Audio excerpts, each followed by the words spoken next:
In the heart of an ancient Indian temple, where shadows dance on weathered stone, a priest kneels before a statue of a forgotten deity. His hands tremble as he places a diamond, flawless, radiant, the size of a child's fist, into the deity's carved palm. Thunder cracks outside as if the heavens themselves protest. This is no ordinary gem. This is the Koh-i-Noor, a stone said to carry the light of gods and the weight of curses. Stolen in 1849 by a British officer with greed in his eyes, it left that temple under a sky black with storms. What followed was no mere coincidence. The ship carrying the diamond sank in a squall, its crew lost to the sea. The officer's family withered under disease and betrayal. And the diamond, it passed from hand to hand, leaving a trail of ruin in its wake. What if this stone, and others like it, isn't just beautiful but deadly? From India's sacred temples to the glittering vaults of Wall Street, these diamonds carry more than sparkle, they carry death. The stories are whispered in the shadows of history, buried by those who profit from their trade. Why? Because the truth is too dangerous to believe. Tonight we unravel the secrets of cursed diamonds, tales so chilling they've been silenced for centuries. From kings to tycoons, from miners to moguls, those who touch these stones seem to invite catastrophe. Is it myth, superstition, or something far darker? Picture a merchant in 17th century Persia, clutching a gem that glows like moonlight, only to lose his empire in a single night. Imagine a socialite in 1920s New York, her neck adorned with a diamond that promises glamour but delivers despair. These aren't just stories, they're warnings. The diamond industry, with its polished ads and glittering promises, doesn't want you to know. They've built empires on these stones, but at what cost? Every facet of a diamond reflects beauty, yes, but also a shadow that stretches across continents and centuries, touching anyone who dares to claim it. Consider the Hope diamond, infamous for its sapphire blue glow and its legacy of ruin. Its owners faced bankruptcy, madness, even murder. Coincidence? Or is there a pattern, a thread of fate woven into the very carbon of these gems? We're not here to sell you ghost stories. We're here to uncover truths so unsettling they've been locked away in vaults and archives. From colonial plunder to modern-day scandals, the history of diamonds is written in blood, betrayal, and unexplained tragedy. So lean in, listen closely, because what you're about to hear might change the way you see that sparkle forever. If this opening sent a chill down your spine, you're not alone. Hit subscribe and stay with us as we uncover the deadly secrets of diamonds they don't want you to believe. In the summer of 1849, a British officer stood in the blistering heat of Punjab, his eyes fixed on a prize that would define his legacy or destroy it. The Koh-i-Noor, a diamond born of legend, rested in the treasury of a fallen Sikh empire. To the people of India, it was more than a gem. It was a divine gift, a symbol of power blessed by the gods. For centuries, it sat in temples, its brilliance said to reflect the will of the heavens. But to the officer, it was conquest's ultimate trophy. With a stroke of his pen and a show of force, he claimed it for the British crown, tearing it from its sacred home. As he sailed back to England, the diamond in his possession, he could not have known the shadow it would cast. The ship rocked violently in a sudden storm, waves swallowing men whole. He survived, but his triumph was short-lived. Within a year, his family crumbled. His wife succumbed to a fever. His son vanished in a scandal. In his private journals, discovered decades later, he wrote of a curse that haunted his dreams, a weight he could not shake. Was it guilt or something more? The Koh-i-Noor story begins long before that theft, in the mines of Golconda, where it was unearthed centuries ago under a sky heavy with omens. Priests anointed it, kings fought wars over it, and each new owner seemed to pay a price. When it reached Queen Victoria's court, it was recut to dazzle European elites, but the act felt like a desecration. Whispers spread among courtiers. The diamond brought misfortune. A royal advisor fell from grace, his reputation shattered after handling it. A fire ravaged a palace wing where it was displayed. Coincidence, the crown insisted, but the Indian priests who once guarded it had warned.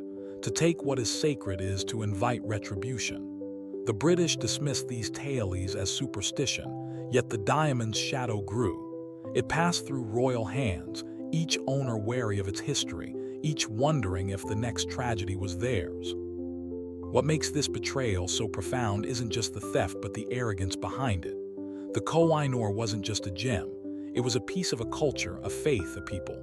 Its removal was a wound, one that festers in the collective memory of a nation. The officer's journals, hidden for decades, hint at a cover-up, not just of his own guilt but of a broader effort to silence the diamond story. The British Empire built its glory on plunder, but at what cost? The Koh-i-Noor sits now in the Tower of London, a tourist attraction, its brilliance undimmed. Yet its curse, if you believe it, lingers. Stories persist of strange accidents, of guards who refuse to linger near it at night. Is it merely legend? Or does the stone still whisper of the betrayal that tore it from its home? As we move forward, one question burns. Does the Koh-i-Noor's curse still claim victims, even today? Picture Paris, 1911, a city ablaze with opulence. At a grand auction, the room hums with anticipation as a sapphire-blue gem takes center stage. The Hope Diamond, its glow so mesmerizing it seems to pulse with secrets. A woman in a velvet gown, Evelyn Walsh McLean, raises her paddle, undeterred by the whispers of doom that cling to the stone. She's American royalty, a mining heiress with a hunger for glamour, and she's heard the tales. The diamond's first owner, a French merchant beheaded during the Revolution, a banker who lost his fortune, a noblewoman found dead in her carriage. Superstition, she scoffs as she claims the gem for $180,000, an astronomical sum. But within years, her world unravels. Her son dies in a car crash at 9. Her husband descends into alcoholism, leaving her bankrupt. By the time Evelyn dies, her daughter overdoses, and the Hope Diamond sits in a vault, untouched, as if mocking her defiance. Was it chance? Or did she invite a curse by dismissing its power? The Hope Diamond story isn't unique. In the early 20th century, diamonds flooded global markets, their allure crafted by a burgeoning industry that turned raw stones into symbols of love and status. But behind the sparkle lay a darker truth. The diamond trade thrived on secrecy, burying stories of ruin to protect its image. Take the Orlov diamond, linked to a Russian prince's assassination, or the Black Star of Africa, tied to a string of bankruptcies. Each gem carried a trail of devastation, yet auction houses and jewelers spun tales of romance, not tragedy. The industry's mantra was clear: diamonds are forever, not fatal. They paid historians to debunk curses as folklore hired advertisers to drown out the whispers. Yet the stories persisted, passed from miners to merchants, from widows to skeptics. Why? Because the truth was too compelling to ignore. Every diamond sold carried a hidden cost, paid not just in money but in lives. Evelyn's downfall wasn't just personal, it was a warning. She wore the Hope Diamond like a badge of invincibility, parading it at galas, laughing off its history. But the weight of that choice crushed her. Her letters, unearthed years later, reveal a woman haunted, not by ghosts but by regret. She wrote of sleepless nights, of feeling watched, as if the diamond held her gaze. The industry called it coincidence, but the pattern was undeniable. From London to New York, those who chased these stones often lost more than they gained. The market's brilliance was a facade, hiding a truth as old as the gems themselves. Beauty can conceal destruction. And as diamonds spread across the globe, their shadows followed, reaching into places far darker than Paris salons. What happens when that shadow falls on those who mine these stones, not just those who buy them? In the jungles of Sierra Leone, 1999, a young miner named Ibrahim kneels in the red earth, his hands sifting through gravel under a merciless sun. His fingers brush against something unnatural, a diamond, raw and massive, glinting like a star fallen to earth. For a moment, hope flares in his chest. This stone could buy his family a new life, far from the war-torn hills. But hope is a dangerous thing here. That night, militias descend on his village, their guns funded by the very gems Ibrahim unearths. His wife and daughter vanish in the chaos, their fate unknown. The diamond, sold to a shadowy trader, disappears into the global market, its value measured in dollars, not blood. Ibrahim's story isn't just tragedy, it's the beating heart of a curse that stretches far beyond ancient temples, into the modern world where diamonds fuel not just desire but destruction. By the late 20th century, diamonds had become more than jewels, they were power. In Africa's conflict zones, blood diamonds bankrolled wars from Angola to the Congo. Warlords traded stones for weapons, leaving villages like Ibrahim's in ashes. The world called them cursed, but not for mystical reasons. The curse was human: greed, exploitation, indifference. Miners, often children, toiled in pits for pennies, their lives as disposable as the dirt they sifted. A single diamond could buy a rebel army's arsenal, yet the industry turned a blind eye. In polished boardrooms, executives crafted campaigns to make diamonds synonymous with love, not death. De Beers' slogan, "A diamond is forever," became a global anthem, drowning out the screams of those like Ibrahim.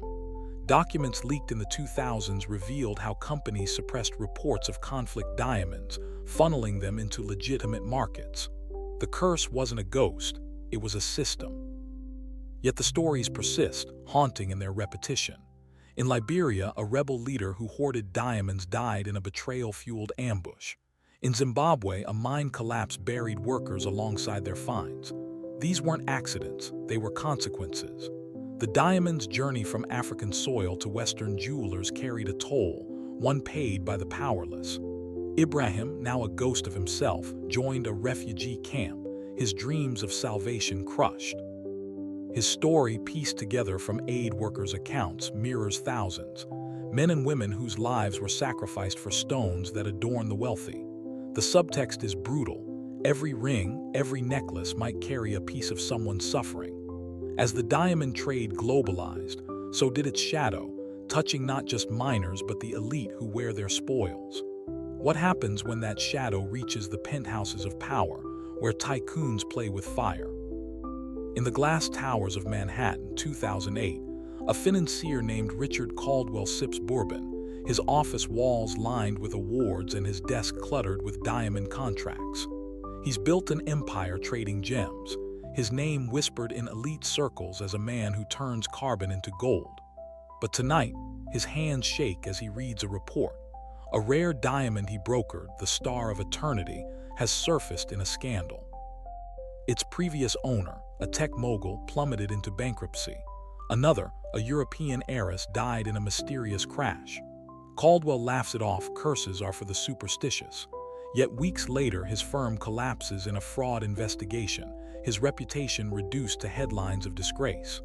The star, now in a vault, seems to mock him, its brilliance untouched by the chaos it leaves behind. Was it just bad luck, or did Caldwell underestimate the weight of what he traded? By the 21st century, diamonds weren't just jewels. They were investments, status symbols, Wall Street's glittering obsession. The industry had mastered deception, cloaking its dark history in campaigns that promised eternal love. De Beers, "A diamond is forever," wasn't just marketing. It was a spell, convincing the world that diamonds were pure, timeless, essential. Behind the ads, though, lay a different truth. Caldwell's firm, like many, thrived by obscuring the origins of its stones. Blood diamonds rebranded as conflict-free through loopholes and lies. Leaked emails, uncovered by whistleblowers, showed brokers like him dismissing tailies of cursed gems as bad PR, while quietly settling lawsuits from clients whose fortunes crumbled after major purchases. The pattern was eerie. A hedge fund manager who bought a cursed stone lost his family's wealth in a market crash. A CEO's marriage dissolved after gifting a diamond necklace tied to tragedy. The industry called it coincidence, but the stories piled up, too many to ignore.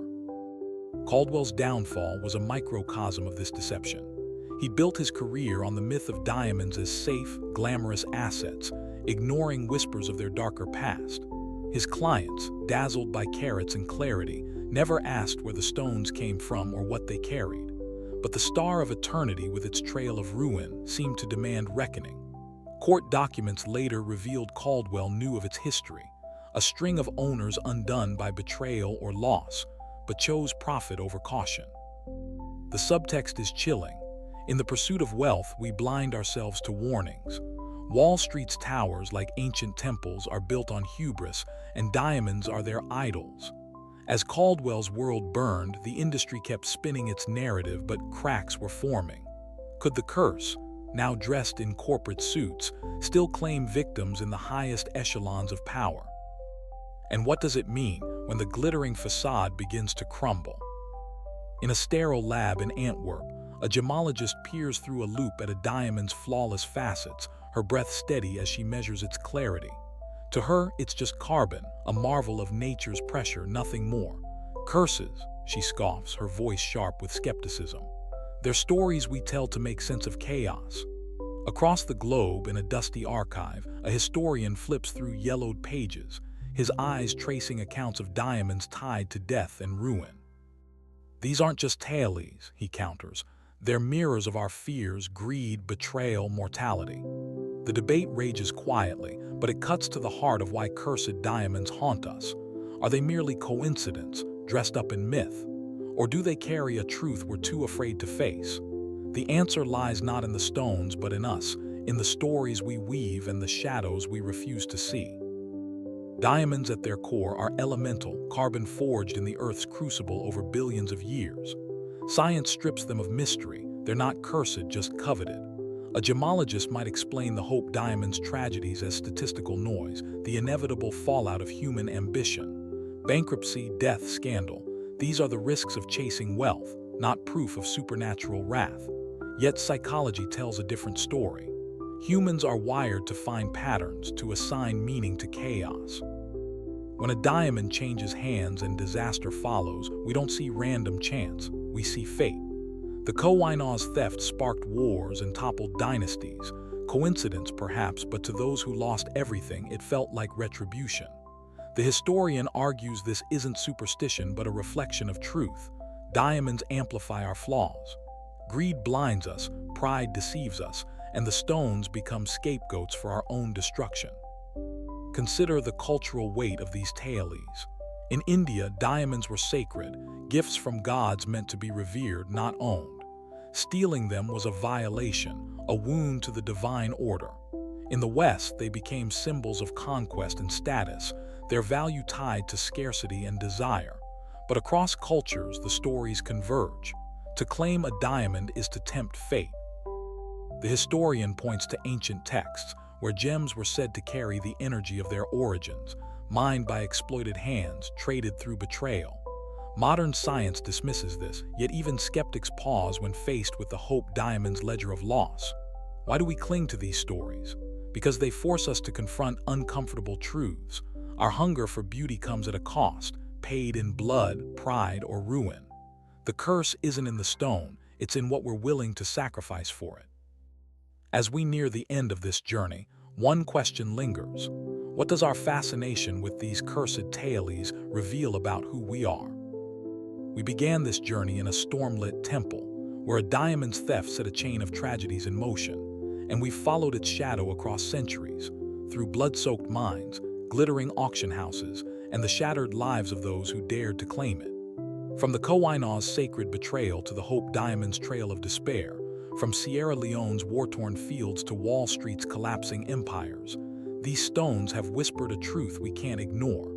Beauty comes at a price, and some costs are too heavy to bear. But why do these stories grip us? Why do we lean closer when we hear of curses, of gems that seem to carry death in their facets? It's not just the sparkle or the scandal, it's what they reveal about us. We're drawn to the tension between desire and consequence, the pull of something flawless that hides a fatal flaw. These diamonds aren't just stones. They're mirrors, reflecting our greed, our hubris, our hunger for something eternal in a world that breaks. As you sit with this, ask yourself, what's the real curse? Is it the diamonds, or is it the choices we make to possess them? The priests who guarded them, the miners who bled for them, the tycoons who fell chasing them. They all share a story of wanting too much, of believing we can outrun fate. Maybe the curse lives in our refusal to see the cost of our desires, in the systems we uphold that turn beauty into bloodshed. This isn't just history. It's a question that lingers in your jewelry box, in the ads that promise forever, in the world we've built around these stones. So before you go, let this story settle in your bones.